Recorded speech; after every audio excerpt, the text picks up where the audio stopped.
Hi guys! So, meron pala akong binili sa online. Ang pangalan niya is Brand for Less.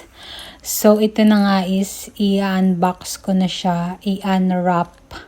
Unbox, i-unwrap. Everything you want. Basta mag-unboxing ako today. So, alam ko na pala nga siya. Nabili ko. Naka-sale to guys. Kaya, grab ko na. So, ang una kong ipapakita is itong shorts na 10 dirhams na lang siya guys.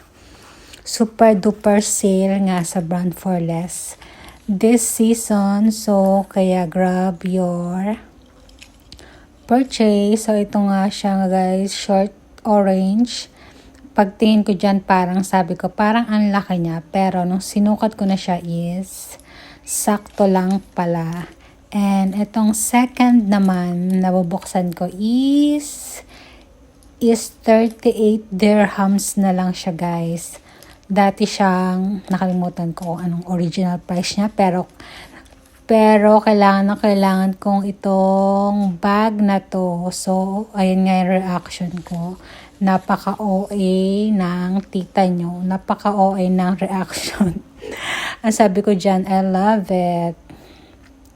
So, ayun nga guys, kasi matagal ko nang gustong bumili ng pang-travel na bags.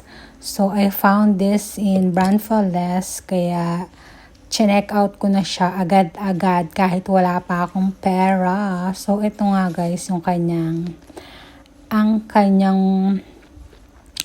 ano nga yan? Kanyang brand is Call Me Jennifer. Call Me Jennifer, I said there. Nasa loob yung kanyang brand. Gusto ko kasi yung ganun, yung hindi sumisigaw. Hindi pinagkakalandakan yung kanyang brand. So, I love it this guys. May pocket siya dyan sa gilid. So, ito na talaga ang aking travel bag. So, I love it guys. Ayan, sukat-sukat na ang tita nyo. Love, love, love, I said there. So, happy naman ang person. Kaya, thank you guys for watching. Ayun na pala.